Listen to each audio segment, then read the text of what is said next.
TDP అధినేత చంద్రబాబు ఎన్నిసార్లు చెప్పినా కొందరు శాసనసభ్యులు ఇన్ఛార్జీల తీరు మారడం లేదన్న విమర్శలు ఉన్నాయి. ప్రజాసేవ చేయకుండా దందాలకే ప్రాధాన్యత ఇస్తున్నారన్న ఫిర్యాదులు ఉన్నాయి. ఈ విషయంలో పార్టీ అధినాయకత్వం వివిధ వర్గాల నుంచి తెప్పించుకున్న నివేదికల్ని ఎమ్మెల్యేల ముందు పెట్టి క్లాస్ తీసుకుంటోందని పార్టీ వర్గాల్లో వినిపిస్తోంది. కడప జిల్లా తెలుగుదేశం ఎమ్మెల్యేలు ఇన్ఛార్జీలకు చంద్రబాబు చెప్పిందేంటి? పద్ధతి మార్చుకోకపోతే తనదైన ట్రీట్మెంట్ తప్పదని వార్నింగ్ ఇచ్చారా? అధినేత అడిగిన ప్రశ్నలకు సమాధానం చెప్పలేక కొందరు శాసనసభ్యులు తెల్లమొహం వేశారా? కడప జిల్లా టీడీపీ ఎమ్మెల్యేలతో చంద్రబాబు భేటీపై ఇన్సైడ్ స్టోరీ. ముఖ్యమంత్రి చంద్రబాబు పాలనలో ఎంత తలమునకలై ఉన్నా పార్టీ వ్యవహారాలపైన ప్రత్యేక దృష్టి పెడుతున్నారు. ఎమ్మెల్యేలు ఎవరేం చేస్తున్నారో తెలుసుకుంటూ తప్పు చేస్తున్న వారిని కట్టడి చేసే పనిలో ఉన్నారు. కడప జిల్లా టీడీపీ శాసనసభ్యులు, నియోజకవర్గ ఇన్ఛార్జీలు, ముఖ్య నేతలతో పార్టీ పరిస్థితిని సమీక్షించిన సీఎం కొందరి పనితీరుపై అసంతృప్తి వ్యక్తం చేశారని సమాచారం. ఒక్కో ఎమ్మెల్యేకి కాస్త ఎక్కువ సమయం కేటాయించిన సీఎం వారి గుట్టుమట్లను బయటపెట్టడంతో అధినేత ముందు తలదించుకోవాల్సిన పరిస్థితి తలెత్తిందని పార్టీ వర్గాల్లో వినిపిస్తోంది. దందాలు చేస్తున్నారని నిఘా వర్గాలు ఇచ్చిన నివేదికలు ఆధారంగా కాస్త గట్టిగానే క్లాసు తీసుకున్నారని సమాచారం. పద్ధతి మార్చుకోకపోతే పరిణామాలు వేరుగా ఉంటాయని హెచ్చరించారన్న ప్రచారం జరుగుతోంది. ప్రస్తుతం కడప జిల్లాలో 8 నియోజకవర్గాలున్నాయి.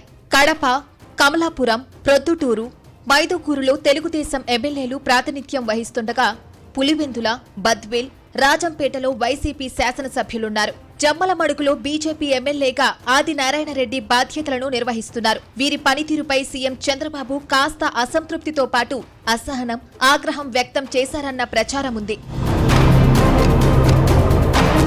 కడప ఎమ్మెల్యేగా మాధవిరెడ్డి, కమలాపురం శాసనసభ్యుడిగా చైతన్యరెడ్డి ఉన్నారు.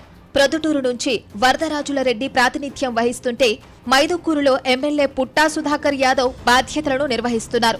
శాసనసభ్యులతో పాటు టీడీపీ ఇన్ఛార్జ్ల పనితీరు ఎలా ఉంది? ప్రజల్లో ఉంటున్నారా లేదా?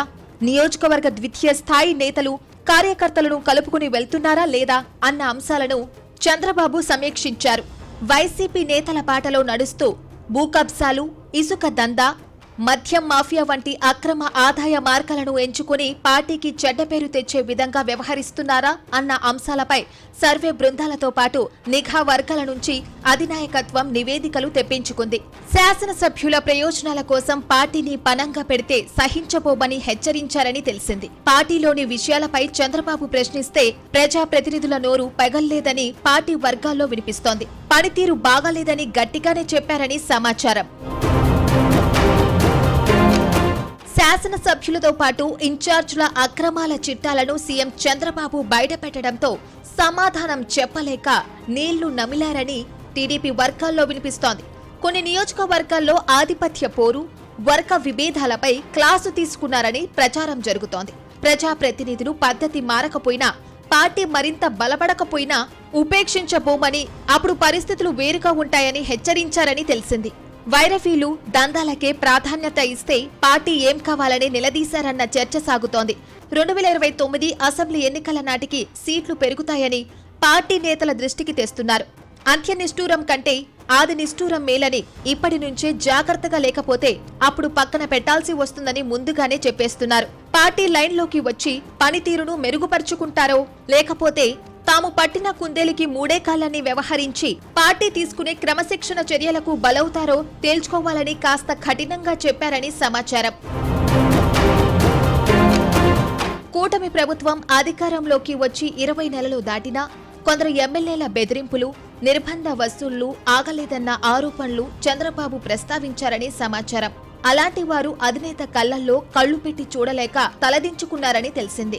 అధ్యక్షుడికి దొరికిపోయామని కొందరికి ముచ్చమటలు పట్టాయి. దందాలు చేస్తే ఇకపై ఉపేక్షించేది లేదని హెచ్చరించారని వినిపిస్తోంది. ఎమ్మెల్యేలు, ఇన్ఛార్జీల పనితీరు నివేదికలను సీల్డ్ కవర్లలో ఉంచి ఆయా నేతల చేతుల్లో పెట్టి చదువుకుని జాగ్రత్తగా ఉండాలని సూచించారని సమాచారం. అధినేత ఆదేశాలను పాటించి కడప జిల్లా టీడీపీ శాసనసభ్యులు, పార్టీ ఇన్ఛార్జీలు తమ తీరు మార్చుకుంటారో లేదో చూడాలి.